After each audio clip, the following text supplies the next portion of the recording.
This channel does not promote any violent, harmful, or illegal activities. All content provided by this channel is meant for an educational purpose only. মুর্শিদাবাদের পরিস্থিতি সেটা কি ক্রমশ খারাপের দিকে যাচ্ছে না ক্রমশ উন্নতির দিকে যাচ্ছে, এই নিয়েও রাজনৈতিক চর্চা রয়েছে।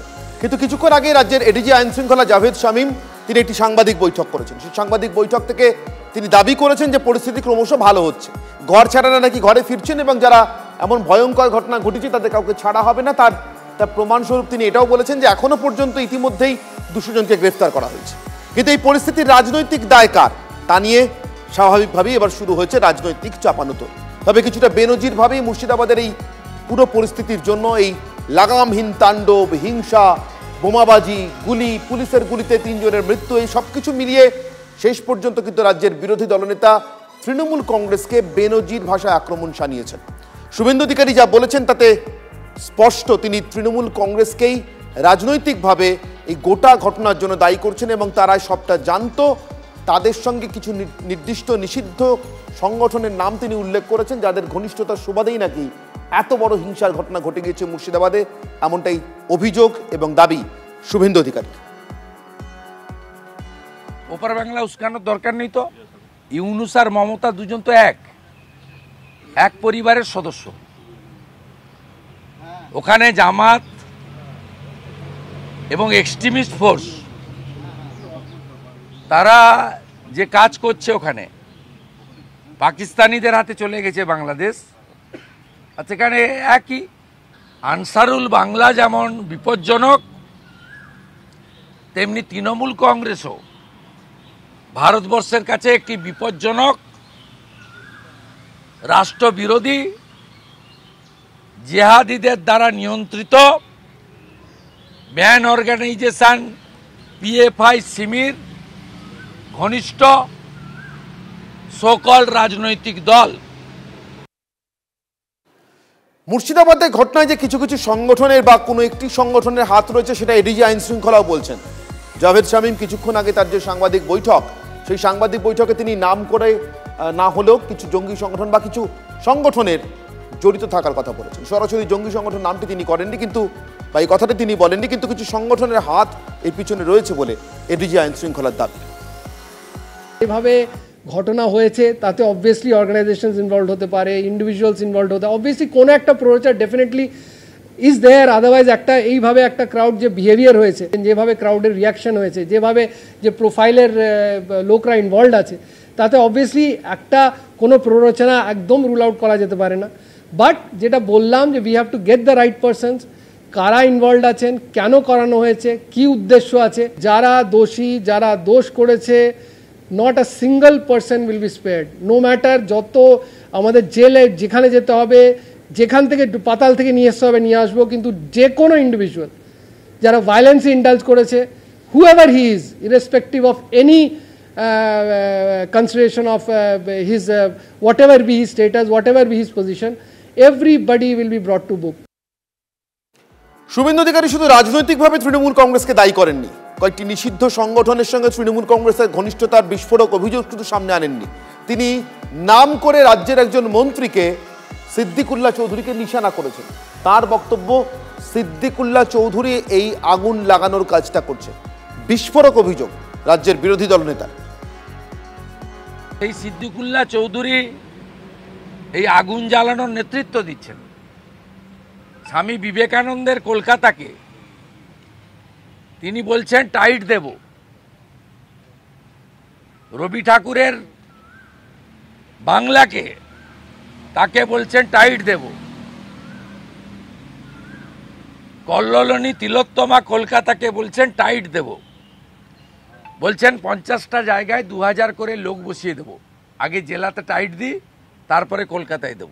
এই বিধানসভার রেকর্ডে বলে গেছে আপনারা মানে আমরা হিন্দুরা, আমরা 2 আমাদের 2, আর আমরা 2 আমাদের 4 শব্দ বাক্য বিধানসভার কার্যবিবরণী থেকে বাদ গেছে, বাদ যায়নি। এই মুহূর্তে আমার সঙ্গে যে অতিথিরা রয়েছেন তাদের সঙ্গে কথা বলবো, প্রতিক্রিয়া নেব, দ্রুত প্রতিক্রিয়ার জন্য যাব। আমার সঙ্গে যে অতিথিরা রয়েছেন আমার সঙ্গে রয়েছেন রাজু ঘোষ, তৃণমূল সমর্থক। রাজু, সরাসরি রাজ্যের মন্ত্রী সিদ্দিকুল্লাহ চৌধুরীকে দায়ী করছেন রাজ্যের বিরোধী দলনেতা। তিনি বলছেন সিদ্দিকুল্লাহ চৌধুরীর উস্কানিতেই যা ঘটছে এবং তিনি এই আগুনটা লাগানোর কাজ করছেন। স্থানীয় সূত্রে খবর, যে এলাকায় মুর্শিদাবাদে যে ঘটনাগুলো ঘটেছে, স্থানীয় সূত্রের খবর যে এই শুভেন্দু অধিকারী হাইকোর্টে ফাইল করেছে বিএসএফকে ওখানে অ্যাপয়েন্ট করার জন্য, এবং এই বিএসএফ এর দ্বারা অন্য একটি দেশ থেকে, আমি নাম বলছি না, অন্য একটি দেশ থেকে, সেখান থেকে এই দাঙ্গাবাজ বর্ডার পার করে ঢুকিয়ে দাঙ্গা লাগিয়ে তাদেরকে আবার বর্ডার পার করে ওই দেশে ফেরত পাঠানো হয়েছে। রাজু ঘোষ, আপনাকে আমি থামাতে বাধ্য হচ্ছি। রাজনৈতিক অভিযোগ কারোর নামে করলে করুন। সিদ্দিকুল্লাহ চৌধুরীর নামে শুভেন্দু বলছেন, আপনি শুভেন্দু অধিকারীর নামে বলতে পারেন, কিন্তু দেশের সীমান্ত রক্ষা করেন এমন কোনো বাহিনীর নামে প্রমাণ ছাড়া এই ধরনের অভিযোগ করবেন, এরকম কদর্য মিথ্যাচার করবেন না প্লিজ। বাকি রাজনৈতিক কথা বলুন, কোনো অসুবিধা নেই। স্থানীয় মানুষজন যারা অভিযোগ করে, না, যারা অভিযোগ করেছেন বলে স্থানীয় মানুষজনের নামে চালানো যায় না। রাজু ঘোষ, আমি যদি এখন বলি, রাজু ঘোষ শুনুন, রাজু ঘোষ মন দিয়ে শুনুন, আমি যদি এখন বলি স্থানীয় কয়েকজন মানুষজন অভিযোগ করেছেন রাজু ঘোষ দেশবিরোধী কার্যকলাপে যুক্ত, সেটা কি খুব দায়িত্বশীল কথাবার্তা হবে? এরকম কথা বলা যায় না। তা আবার দেশের সীমান্ত রক্ষা করেন এমন বাহিনীর সম্পর্কে বলা যায় না। আপনি রাজনৈতিকভাবে উত্তর দিন, ঠিক আছে, কিন্তু দেশের সীমান্ত রক্ষা করেন এমন কোনো বাহিনীর নামে এমন কদর্য মিথ্যাচার করবেন না প্লিজ। যদি আপনার কাছে প্রমাণ থাকে উপযুক্ত জায়গায় গিয়ে প্রমাণ দিন। টিভি9 এর প্ল্যাটফর্মটাকে ব্যবহার করবেন না বিএসএফ এর বিরুদ্ধে মিথ্যাচার ছড়ানোর জন্য, প্লিজ বলুন। ইতিমধ্যেই সেটা রাজ্য সরকারের পুলিশ ইনকোয়ারি করছে, খুব শীঘ্রই সেটা খবর পাবেন। আর এই যে মিথ্যাচারের প্রমাণ আর একটা আমি বলছি, নাম্বার 2 হলো এরা যে বিভিন্ন পিকচার, মানে বিভিন্ন ছবিগুলো তাদের বিভিন্ন নেতাদের পোস্ট করে সোশ্যাল মিডিয়ায় পোস্ট করে ভাইরাল করছে। কোথাও দেখা যাচ্ছে লখনৌর পিকচার, কোথাও জম্মু কাশ্মীরের পিকচার, কোথাও এনআরসি আন্দোলন পিকচার, কোনো আসামের পিকচার, কোথাও ত্রিপুরার পিকচার।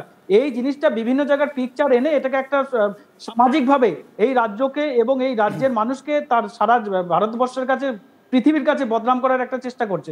শুধু তাই নয়, আমার সঙ্গে থাকুন রাজু ঘোষ।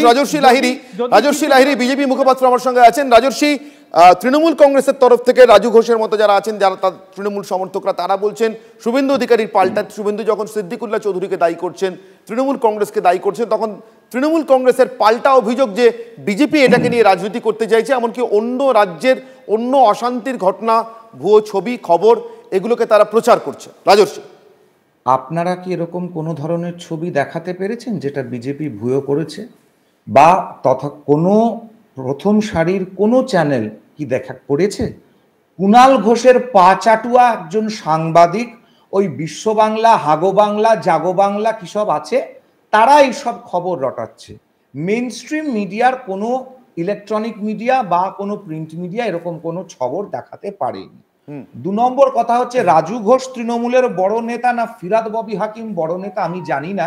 আপনি এই মুহূর্তে এই নামটা তো আমি অবশ্যই নিতে পারি। আপনি এএনআই এর যে টুইটটি আছে সেটি দেখে নিন, যেখানে পরিষ্কার দাঁড়িয়ে ফিরাদ ববি হাকিম জাস্টিফাই করছে যে হিন্দুরা তো পশ্চিমবঙ্গের মধ্যেই মাইগ্রেট করছে, মানে ধুলিয়ানের গঙ্গাটা পেরিয়ে মালদায় গিয়েছে, শামশেরগঞ্জ পেরিয়ে বৈষ্ণবনগরে গেছে। এটা এমন কি হয়েছে? পুলিশ এবার বিচার করে দেখবে। তো রাজু ঘোষ বড় নেতা না ফিরাদ ববি হাকিম বড় নেতা? দুঃখের বিষয় হচ্ছে এই রাজু ঘোষেদের মতন কিছু লোক আছে বলেই, এই জয়চাঁদের মতন লোক আছে বলেই আজকে বাইরের কয়েক হাজার লোক 800 বছর ইসলামিক শাসন হয়েছে। রাজর্ষি, আপনার উত্তর নেব। রাজর্ষি, আপনার কথার উত্তর নেব রাজু ঘোষের কাছ থেকে। রাজু ঘোষ, আপনার উত্তর। সুকান্ত মজুমদার, রাজর্ষি বাবু, সুকান্ত মজুমদার কেন্দ্রের মন্ত্রী, আমার মন্ত্রী, আপনার মন্ত্রী, সবার মন্ত্রী। তিনি বলছেন যে গাড়ি থেকে নামিয়ে দেবো, গাড়ি থেকে নামিয়ে মার দেব। তাহলে এখন আপনি বলুন যে রাজশ্রী লাহিড়ী বড় নেতা না সুকান্ত মজুমদার বড় নেতা? এই মার, দাঙ্গা, হিংসা এগুলো তো বিজেপির টেন্ডারের মধ্যে পড়ে। এটা তৃণমূল করতে লাগে না, শুধুমাত্র বিজেপির এটা টেন্ডারে আছে। দাঙ্গাবাদী, অশান্তি বিধায়ক বলে, এই রাজুদা শুনে নাও, এবার শুনে নাও, যদি চোপড়ার বিধায়ক, তৃণমূলের বিধায়ক বলে যে এবার গোটা দেশ দখল নেব, তাহলে গাড়ি দেশটা বাপের নয়। যদি বুদ্ধিজীবীরা টেলিভিশনে, রাজর্ষি আমি অনুরোধ করবো এই ধরনের আক্রমণাত্মক এবং ব্যক্তি আক্রমণমূলক বক্তব্য না রাখবার জন্য। আপনারা রাজনৈতিক কথা বলতেই পারেন, কেউ কারোর বিরুদ্ধে বলতেই পারেন, কিন্তু কিন্তু রাজর্ষি আমি আপনাকে অনুরোধ করবো আক্রমণাত্মক বা ব্যক্তি আক্রমণকারী কথা না বলবার জন্য। আমি 1 মিনিট শুনে নাও। আক্রমণাত্মক কাদের বিরুদ্ধে অনির্বাণ দা? যারা দাঁড়িয়ে আজকে বলছে দেশ দখল নেব, যারা আজকে গোটা বহিরাগত শক্তি, আমি একটা শুধু এক্সাম্পল দিচ্ছি, যখন 1947 পার্টিশন হচ্ছে তখন মুর্শিদাবাদের জনসংখ্যা Hindu is to Muslim ratio, population ratio হচ্ছে 45:55, আর খুলনা হচ্ছে 55:45, অ্যাপ্রক্সিমেট এরকম এক্সচেঞ্জে এসেছিল। আজকে খুলনাতে সেই হিন্দু 55% 20-তে নেমে গেছে, 30% আর মুসলমান। না রাজর্ষি এখানে একটা কথা, আমরা তো ইতিহাসের পুনরাবৃত্তিও চাই না, আর ইতিহাসকে সংশোধন করাও যায় না। আজকে বর্তমানে দাঁড়িয়ে কেউ যদি বর্তমানে দাঁড়িয়ে দেশবিরোধী কিছু বলেন বা দেশের ক্ষতি হয় এমন কোনো কাজ করেন, তার জন্য তো আমাদের দেশের ভিতরে যথাযথ এজেন্সি রয়েছে, তারা কাজ করবার জন্য যথেষ্ট ইকুইপড রয়েছেন। আপনারা তাদেরকে এমপ্লয় করবার জন্য আবেদন জানাতে পারেন। শুভেন্দু অধিকারী আদালতে গিয়েছিলেন কেন্দ্রীয় বাহিনী নামানোর জন্য। মমতা বন্দ্যোপাধ্যায় যখন বিধানসভায় দাঁড়িয়ে বলছেন কালকে যদি ওরা একটা আন্দোলনের ডাক দেয় সামলাতে পারবেন তো, তখন মমতা বন্দ্যোপাধ্যায়কে একটা মুখ্যমন্ত্রীকে কিভাবে আপনি জাস্টিফাই করবেন? যখন ফিরাদ ববি হাকিম এই কথা বলছে, হুমায়ুন কবির এই কথা বলছে, অন্ধ ধৃতরাষ্ট্রের মতন যদি কেউ বসে থাকে প্রশাসন এবং বিধানসভার স্পিকার, কেন এদেরকে শোকজ করলেন না? সংবিধান বিরোধী। আমি রাজু ঘোষ উত্তর নেব। রাজু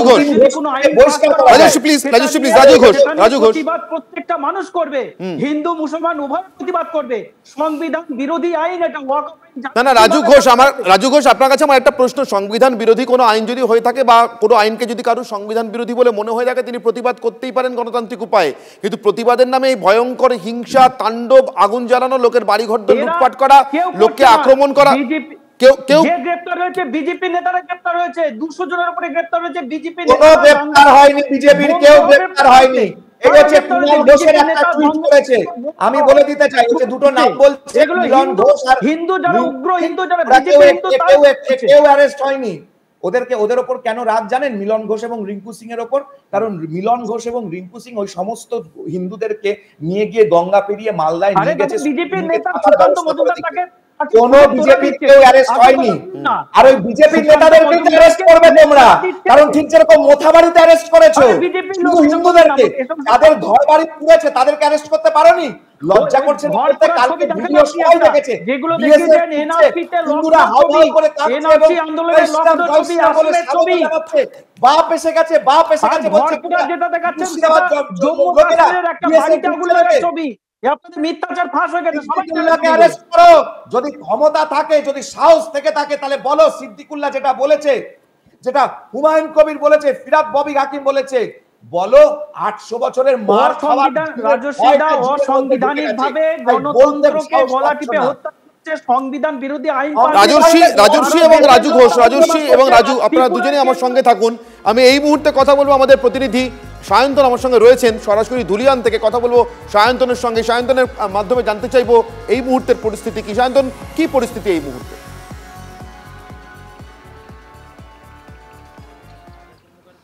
দেখো, পরিস্থিতি কোনোভাবেই নিয়ন্ত্রণে নেই, সেটা একদম পরিষ্কারভাবে বলিতে চাই। কারণ রাজ্য পুলিশের ডিজি বা অন্যান্যরা যেভাবে দাবি করছেন, সেটা কিন্তু বাস্তবে সন্ধ্যার অন্ধকার নামতেই তার অন্য চিত্র দেখা যাচ্ছে, যেটা গতকালও দেখা গিয়েছে। মূলত সেখানে সংবাদ মাধ্যম ঢুকতে পারছে না, কারণ সেই জায়গাগুলোতে কিন্তু আবারও রাত নামতেই কিন্তু পাথর বৃষ্টি হচ্ছে, বিভিন্ন ঘর ভাঙচুর হচ্ছে। আজকে সকালেও একাধিক গ্রামের বাসিন্দারা তারা নদী পেরিয়ে মালদার বৈষ্ণবনগরে চলে গিয়েছে। রাজ্য পুলিশ বা বিএসএফ বা সিআরপিএফ যারা সকাল থেকে নেমেছে, তারা বিভিন্ন এলাকায় রুট মার্চ করতে শুরু করেছে। তারা অভয় দিচ্ছে, মানুষকে আশ্বস্ত করার চেষ্টা করছে। দেখো, রাত পোহালে নববর্ষ, সেই জায়গায় দাঁড়িয়ে সাধারণ মানুষ রাস্তায় এসে বলছেন যেখানে তাদের নববর্ষের দিন আনন্দ করার কথা, সেখানে তারা বিমর্ষ হয়ে বিষাদে ভরে গিয়েছেন। তারা বাড়ি থেকে বেরোতে পারছেন না, মেয়েরা বলছেন টিউশন যেতে পারছেন না। কারণ পুলিশ বা কেন্দ্রীয় বাহিনী যেটা সকালে দেখা যাচ্ছে, রাত হলেই চারপাশ থেকে চিৎকার এবং হুমকির আওয়াজ আসছে, বিশেষ করে গ্রামীণ এলাকায়। স্বাভাবিকভাবেই এই অবস্থায় দাঁড়িয়ে যতই বলা হোক না কেন পরিস্থিতি উন্নতি হচ্ছে, সেই পরিস্থিতি উন্নতি যতটা শহর দিকে অর্থাৎ ধুলিয়ান পুরসভা বা শামশেরগঞ্জ থানার দিকে হচ্ছে, ততটাই অবনতি কিন্তু যতটাই ভেতরে আছে ততটাই দেখা যাচ্ছে। যেমন বাড়িঘর ভাঙচুর হয়েছে। আজকে বিভিন্ন এলাকায় বিএসএফের, যেটা অলি গলি গ্রামের ভেতরে বিএসএফকে ক্যাম্প করে মোতায়েন করতে দেখা যাচ্ছে। পুলিশের ওপর কিন্তু মানুষের ভরসা নেই, সেটা কিছুক্ষণ আগেও আমরা দেখিয়েছি। শান্ত, আমাদের সঙ্গে থাকো, শান্ত আমার সঙ্গে থাকো, শান্ত প্লিজ আমার সঙ্গে থাকো। আমি তোমাকে কিছুক্ষণ আগে পুলিশের পোস্ট করা একটা ভিডিও দেখাই, যে ভিডিওতে দাবি করা হচ্ছে যারা ঘর ছাড়া ছিলেন তারা নাকি ঘরে ফিরছেন। পুলিশের পোস্ট করা সেই ভিডিও এই মুহূর্তে আপনাদের সামনে বলে যে ভিডিও পোস্ট করে পুলিশের তরফ থেকে দাবি করা হচ্ছে, আপনারা জানেন কিছুক্ষণ আগে রাজ্যের এডিজি আইন শৃঙ্খলা জাভেদ শামীম তিনিও দাবি করেছেন যে পরিস্থিতি নাকি ক্রমশ স্বাভাবিক হচ্ছে এবং যারা ঘর ছাড়া ছিলেন তারা ফিরছেন, মালদা বা অন্য জায়গাতে যারা চলে গিয়েছিলেন পালিয়ে তারা নাকি ফিরে আসছেন। এই ভিডিও পোস্ট করে পুলিশের তরফ থেকে দাবি করা হয়েছে যে ঘর ছাড়ারা ঘরে ফিরছেন মুর্শিদাবাদের বিভিন্ন এলাকাতে, যেখান থেকে তারা ঘর বাড়ি ছেড়ে পালিয়ে যেতে বাধ্য হয়েছিলেন এই তাণ্ডব এবং ভয়ঙ্কর হিংসার ফলে। আমি আবারও চলে যাব আমাদের প্রতিনিধি সায়ন্তর কাছে। সায়ন্ত, তুমি যেটা বলছিলে পুলিশের এই দাবির সঙ্গে বাস্তবের কোনো মিল নেই, সন্ধে নামলেই অন্য চেহারা নিচ্ছে ধুলিয়ান বা মুর্শিদাবাদের অন্যান্য অঞ্চল যেখানে এই হিংসা বা তাণ্ডব এখনো পর্যন্ত চলছে। সায়ন্ত, তুমি যদি কন্টিনিউ করো।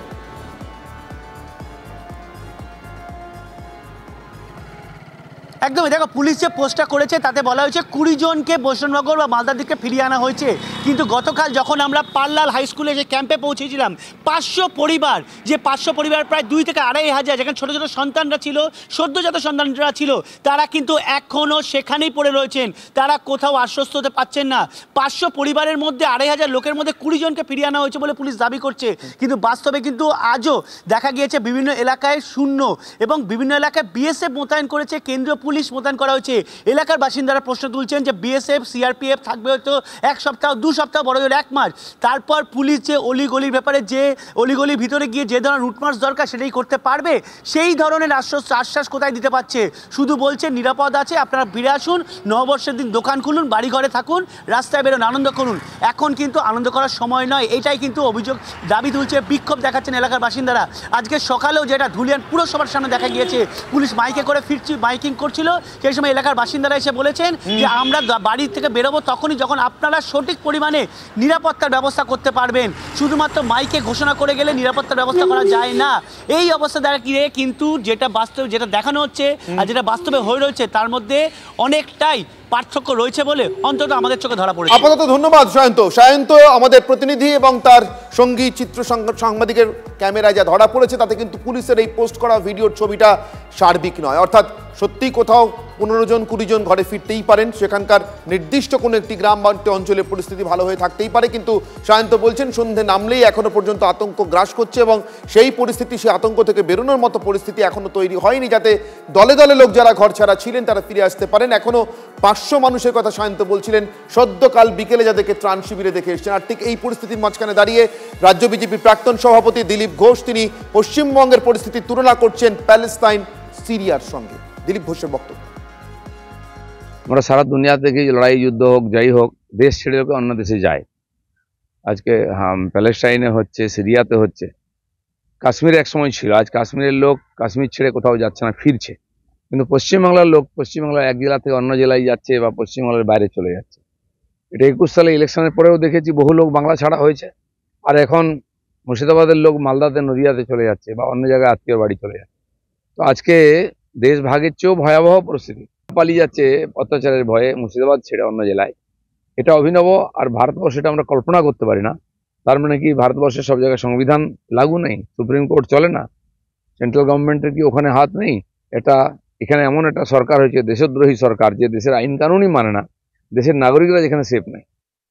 এমন একটা সরকার যা দেশের আইন কানুন মানে না, দেশদ্রোহী সরকার, দেশের নাগরিকরা এখানে সেফ নয়, এবং ভারতের অন্য কোথাও যেটা ঘটে না সেটা পশ্চিমবঙ্গে ঘটছে, যার সঙ্গে প্যালেস্তাইন সিরিয়ার ছবির মিল পাওয়া যাচ্ছে। রাজু, দেখুন দিলীপ বাবুর যে কটা দেশের নাম মনে পড়েছে সেই দেশের নামগুলো বলেছেন। ওনার যদি মনে পড়ে যেত আমেরিকাটাও বলে দিতেন। অর্থাৎ ওনার যে কটা নাম মুখস্থ ছিল বা আশপাশের মধ্যে যখন যা মনে পড়ে গেছে টিভি দেখে সেই নাম কটা বলে দিয়েছেন। আর এই রাজ্যের পুলিশ একমাত্র নিরপেক্ষ এবং অ্যাক্টিভ পুলিশ সারা ভারতবর্ষের মধ্যে নাম্বার 1 এক নম্বরে এখানকার ছাড়া আর অন্য কোনো রাজ্য। আচ্ছা, দিলীপ বাবুর বক্তব্য ছেড়ে দিন রাজু, আপনি এটা তো শুনলেন। রাজু, আপনি দিলীপ বাবুর বক্তব্য ছেড়ে দিন, আপনি এটা তো শুনলেন। ধরে নিচ্ছি দিলীপ ঘোষ রাজনৈতিকভাবে অভিযোগ করছেন তৃণমূল কংগ্রেসের বিরুদ্ধে। আমাদের প্রতিনিধি বলছেন তিনি, তার সহযোগী চিত্র সাংবাদিক, তারা যেখানে যেখানে গিয়েছেন, গতকাল সন্ধ্যাবেলা যে ত্রাণ শিবিরটা ঘুরে এসেছেন সেখানে 500 মানুষ রয়েছে, সদ্যজাত সন্তানদের দিয়ে মানুষ আশ্রয় নিয়েছেন। তারা কোনোভাবে ঘরে ফিরতে রাজি নন, তার কারণ নিরাপত্তার গ্যারেন্টি নেই। আর পুলিশের তরফ থেকে পোস্ট করা হচ্ছে যে মানুষ ঘরে ফিরে যাচ্ছেন। এই বাস্তব আর ঘটনার পুলিশের দাবির মধ্যে এই আসমানজমিন তফাৎটা কেন হচ্ছে? আপনারা কি প্রমাণ করতে চাইছেন? বিজেপি একটা জিনিসের সাকসেস হয়েছে, সেটা হচ্ছে প্রচন্ডভাবে গুজব ছড়াতে এবং আতঙ্ক ছড়াতে, জলে বিষ ঢালা থেকে শুরু করে হাওয়াই বিষ, হ্যাঁ, এই আতঙ্কবাদী ঘর পোড়া ছবি বিভিন্ন রকম ভাবে সোশ্যাল মিডিয়া পোস্ট করে তারা একটা আতঙ্ক বাজারে তৈরি করতে পেরেছে, যার জন্য কিছু মানুষ আতঙ্কিত হয়ে চলে গিয়েছিল, কিন্তু তারা ভুল বুঝতে পেরে তখন আস্তে আস্তে এখন ফেরত আসছে। এখন হচ্ছে যে জিনিসটা এরা করতে চাইছে, এরা একটা জায়গায় সাকসেস, এই হিন্দু মুসলমানকে বিভাজন করার যে পরিকল্পনা সেটা কিন্তু এরা সাকসেস, এই জায়গায় কিন্তু এরা করতে পারছে। কিন্তু মানুষ বাংলার মানুষ বিশেষ করে রাজর্ষি, যখন আপনার সাথে আমি কথা বলছি তখন বাসন্তী হাইওয়েতে এই মুহূর্তে দাঁড়িয়ে স্টোন পেল্টিং হচ্ছে, এবং যে কথা আমি আগে বললাম, কারণ রাজুদা যাই কথা বলুক না কেন, ববি হাকিম অলরেডি বলে দিয়েছে এক জেলার থেকে আরেক জেলায় মাইগ্রেশন হচ্ছে, এমন কোনো বড় ব্যাপার নয়। আজকে দাঁড়িয়ে কলকাতা শহরের বুকে টাইম টেবিল পুলিশ পাবলিশ করে দিয়েছে, কটার থেকে কটা কোন জায়গায় কটা প্রসেশন আছে। গোটা কলকাতা শহর 9:30 থেকে নিয়ে মোটামুটি সন্ধ্যে 6টা অবধি কোন কোন জায়গায় প্যাকটা। বহরমপুরে 119টা মতন প্রসেশন এবং এর কথা বলা হয়েছে। আচ্ছা অনির্বাণদা, আমাকে একটা কথা বলুন তো, ঘটনা তো শামশেরগঞ্জে হচ্ছে, বহরমপুর তো শামশেরগঞ্জ থেকে অনেকটা দূরে। বহরমপুরের দুটো পিনকোডের মধ্যে একটা পিনকোডের ইন্টারনেট কেন বন্ধ? লাগোয়া বীরভূমের কিছু কিছু জায়গায় ইন্টারনেট কেন বন্ধ? ইন্টারনেট বন্ধ করা হচ্ছে কেন? সেটা কি রাজর্ষি সেটা কি রাজু ঘোষরা যেমন বলছেন, বা তৃণমূলের অনেক নেতাই বলছেন, কুণাল ঘোষের মতো নেতারা বলছেন, ফিরহাদ হাকিমরাও বলছেন, সেটা কি বিজেপির গুজব ছড়ানো বন্ধ করতে বাধ্য হয়েছে? গোটা সংবাদ মাধ্যম এই মুহূর্তে আপনার সাংবাদিক যে কথা বললেন, 500 পরিবার অর্থাৎ কয়েক হাজার, 2-2.5 লোক ওখানে বসে আছে, তারা সবাই বোকা, সবাই গাধা। টেলিভিশনের পর্দায় যে